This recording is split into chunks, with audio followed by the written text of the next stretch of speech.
I'm sorry to see there is a possibility we may lose some momentum on helping to level the playing field with China in our economic relationship due to the situation in North Korea. We have some hopeful news. U.S., South Korea, and Japan are hopefully going to be convening trilateral talks on North Korea. This was an announcement made by the South Korean Ministry of Defense. Meanwhile, North Korea is still warning that thermonuclear war may break out any moment. The Chinese spokesperson is saying that this is maybe pouring oil on the fire, so we'll just have to see what is going on with that. But there's also an economic aspect of this, and of course, this is a reversal that Donald Trump has done, saying that there's no currency manipulation going on by China. Understand, currency manipulation is just one of the things that China has done to attack America's economy. We have the Chamber of Commerce and Pat Buchanan pointing this out. Two people who are, two groups, a group and a person who are not usually on the same side of this issue. The Chamber of Commerce says that Trump needs to use every arrow in his quiver against the unfair advantages that China has. And what are these arrows that are in their quiver? What is the China price that allows them to produce things at 30 to 50% cheaper than we can here in America? Well, they have obviously lower labor prices. They have low wages. They have no safety for their employees. They protect their own markets very vigorously. Here you have the Chinese President Xi coming out and saying, we got to have open free trade, just like Henry Kissinger told me. He taught us all of this, how to do this, right? We have to have free trade, and yet they are the ones who are the most rigorous about protectionism. The same people that are preaching that we have to open our markets. We have to open our gates to their goods. They're going to protect their internal markets. They also pirate copyrights. That's a key part of the China price. And of course, there's no restriction on environmental regulations. But we have restrictions that are put on us with the Paris Climate Treaty. We're going to have far more stringent controls put on our industry, and that's going to happen at a much earlier date before they have even minor restrictions put on their industry. One of the things that happened last week, remember, they buy a lot of coal from North Korea. See, the Chinese can still buy massive amounts of coal. Obama didn't have a problem with that. But I thought it was global warming. No. They're only concerned about it if America and Europe are warming the globe. It's not a problem when China does it or India does it. They're given a special pass on that. And evidence of that was the fact that China had, as trying to get North Korea to get a little bit more rational, they said, we're going to stop taking your coal shipments. And then last week, as a gesture to Trump, when he said, oh, you're not currency manipulators anymore. Right. When he said, you're not currency manipulators anymore, they said, all right, we're going to just send that fleet of ships carrying coal, we're going to send them back to North Korea. We're done. We're not going to take that. They're still going to burn coal. They just won't buy it from North Korea.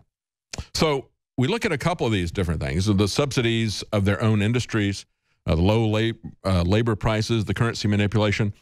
We're going to have our Federal Reserve manipulate our currency. That's the strategy they're going to take. They're not going to say that China is manipulating their currency. They're going to give them a pass on that. And then Trump wants the Federal Reserve to weaken the dollar. They're really good at that. They're really good at weakening the dollar. You know, the Federal Reserve was created 104 years ago, same time as the income tax, because that's when they changed our tax structure. Prior to that, it was heavily skewed toward taxes at the border and not having internal taxes. As a matter of fact, Jefferson was proud of the fact when he gave his second inaugural address, he said, we have eliminated all internal taxations by eliminating unnecessary offices. So you go back to a constitutionally sized government, you can run a constitutionally sized government off of taxes at the border. And Jefferson said, what farmer, what laborer, what mechanic knows a tax man? Well, in America today, all of us know the tax man, don't we? But they didn't at Jefferson's time. How did that change? Well, that changed when we got the Federal Reserve and we got the income tax in 1913.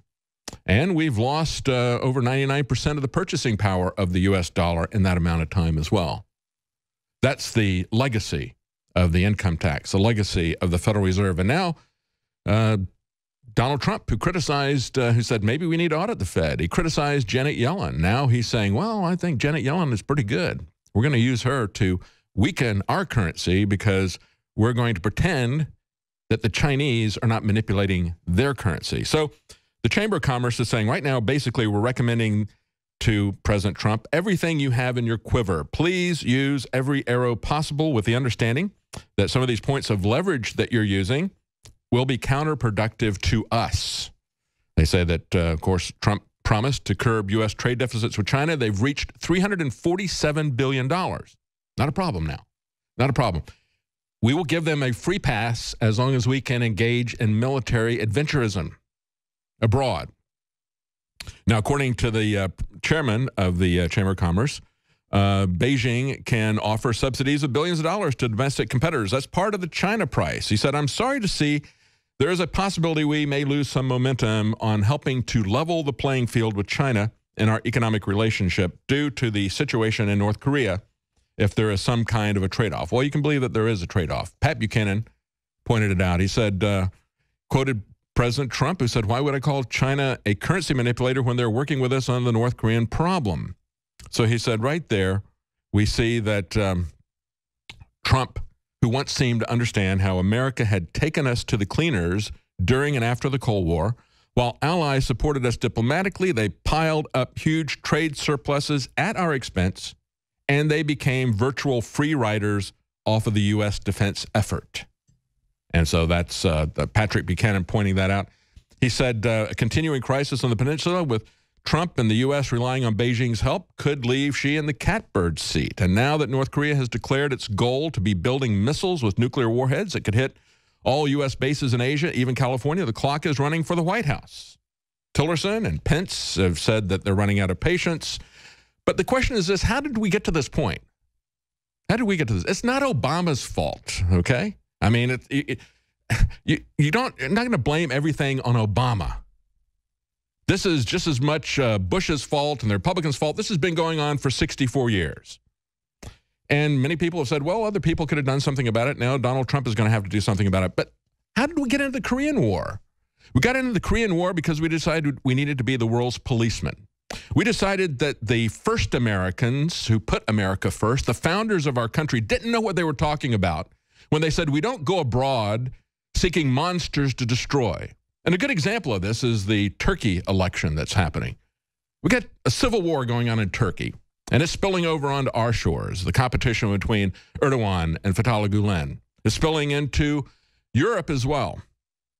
This competition shows us something in Turkey.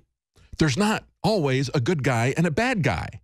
Sometimes there's just two really bad guys. Both Erdogan and Fethullah Gulen are not secularists. They want to preside over a caliphate, a global caliphate, if they will.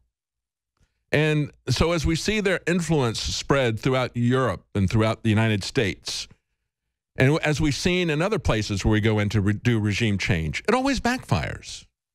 Even if we win a war, we don't win the peace. This whole thing about acting as a world's policeman is doomed to failure. Now, when they said that we don't go abroad seeking monsters to destroy, they were talking about getting involved in European wars. We saw what happened with World War I. That was an unnecessary war for us to get involved in. What would they have said about the Middle East situation? I mean, even Ronald Reagan, after the bombing in Beirut, said, I'm going to get my troops out of here. And he got his troops out of there. But we continue to go in, even though we see these regime changes like we had in Libya, create a much worse problem. As Pat Buchanan said, why 64 years after the Korean War, a quarter century after the Cold War, are we still obliged to go to war to defend South Korea from a north with 1/2 of the South Korean population and with 3% of its gross domestic product? Well, I'll tell you why. I'll tell you why, Pat. It's because we have put ourselves out there as a protector. So it's now no longer an issue between North and South Korea. They're coming after us. We're the target now because we have said we're going to shut down all the monsters everywhere. We know exactly what we're doing. No, we don't. You know, why should their nuclear missiles be America's primary responsibility? Why don't the South Koreans do something about it? Why do we have to be the world's policeman? It is not going to work. And now we have a situation where instead of following an America First policy instead of listening to the first Americans, the founders of our country.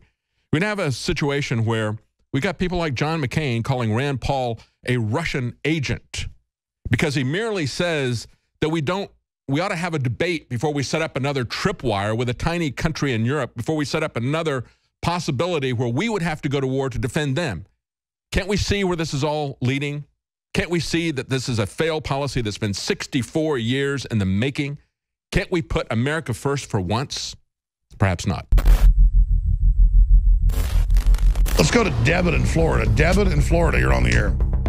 Great. Hey, thank you so much. Listen, I have bought your product, and I gotta say they're amazing. Anyone who's on the fence, buy it, because I've got Caveman, Superman Vitality, Secret 12, Vitamin Mineral Fusion. I've got the body armor. Wow, thank you. Wow. You're the type of listener that makes it all possible. Which nutraceutical does you like best? I really like the Vitamin Mineral Fusion, to be honest. That's amazing. Really incredible. I drank it in the morning, and I swear to you, I felt incredible. Like I haven't felt in weeks. My morning was fantastic, and I love you guys. I love the InfoWars crew, and I just want to, I want to take this opportunity to tell anybody out there who's on the fence.